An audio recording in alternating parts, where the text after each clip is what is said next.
On distribue 9 cartes lorsqu'on est à partir de 4 joueurs.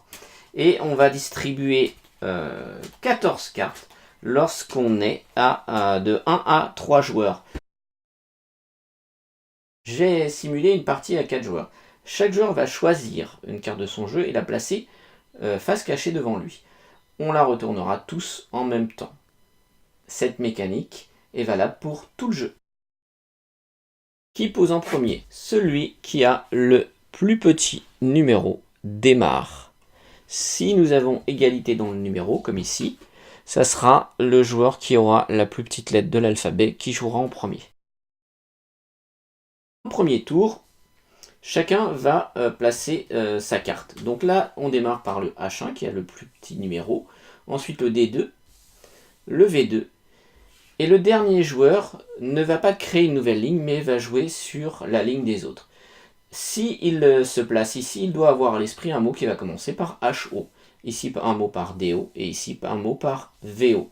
Il décide de se placer sur cette ligne-là. Pour le tour suivant, chaque joueur va replacer une carte devant lui, face cachée, et on va la retourner en même temps. La mécanique que nous avons vue lors du premier tour s'applique pour tous les tours. Donc c'est bien au O1 de démarrer. Il va se placer ici. Ensuite, au U3 et au R3 qui ont le même numéro. Donc ça va être le R3 qui va jouer en premier puisqu'il est placé avant. Le U va venir après. Et enfin, le T4 va jouer en dernier en se plaçant ici.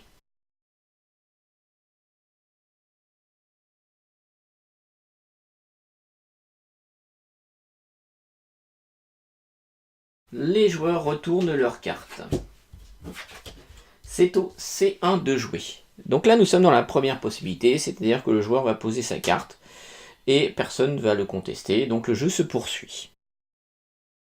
La deuxième possibilité, c'est de ne plus pouvoir poser sa carte. C'est ce qui peut arriver et c'est le cas ici, puisque le joueur a posé un C1 et les possibilités pour le passer ailleurs sont impossibles. Donc là, plutôt que de tenter un bluff qui va être compliqué, la personne va donc décider de prendre une ligne.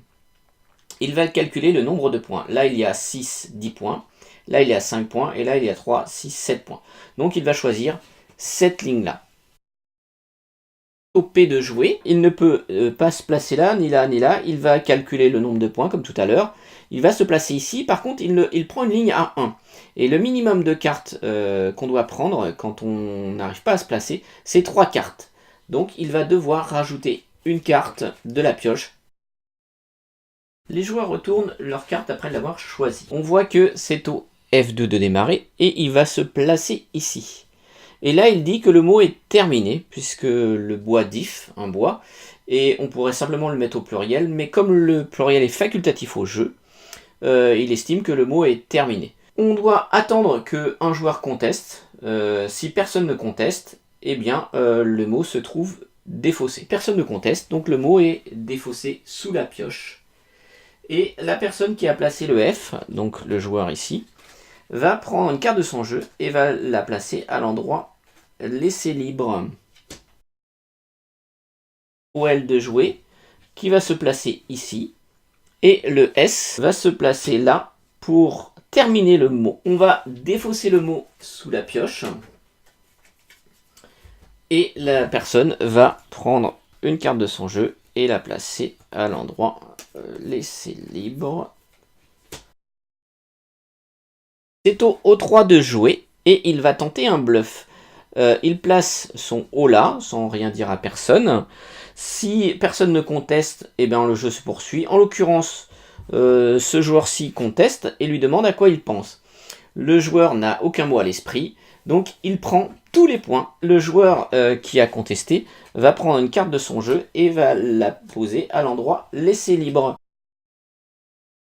Arrivons au dernier tour puisque un des joueurs n'a plus qu'une carte. Donc là on retourne les cartes et c'est au S1 de démarrer qui se place ici. Il dit que le mot est terminé, douce. Personne ne conteste, donc le mot est replacé sous la pioche. Vu que la personne n'a plus de cartes, eh ben c'est laissé libre pour les joueurs suivants. Donc le P3 va se placer, il va en profiter pour se placer ici. Le E11 va se placer ici.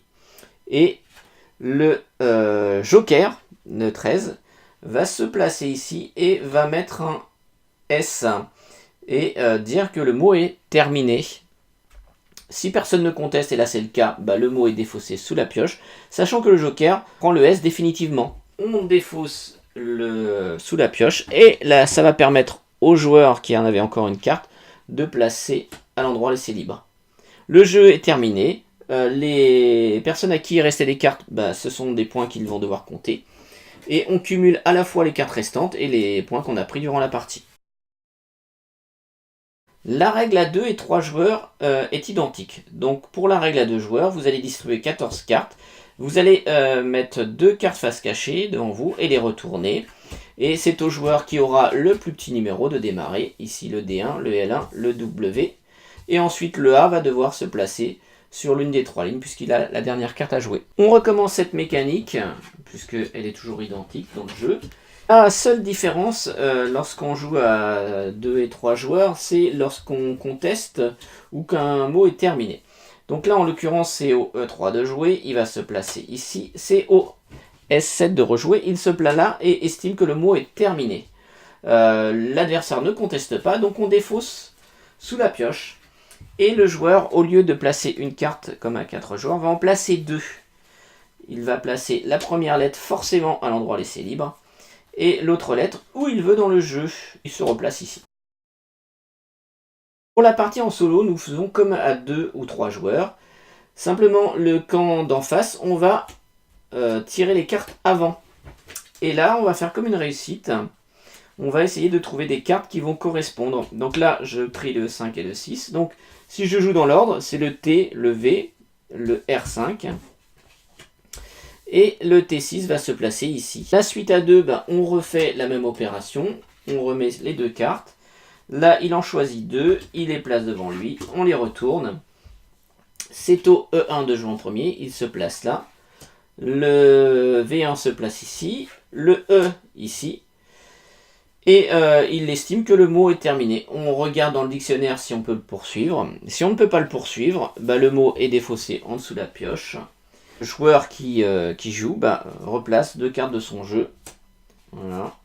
Et ensuite, on reprend avec là, là, on lui met un T par exemple. Et voilà, le jeu se poursuit comme ça, jusqu'à temps qu'il n'y ait plus de cartes et on compte les points qu'on a eu, si on en a eu.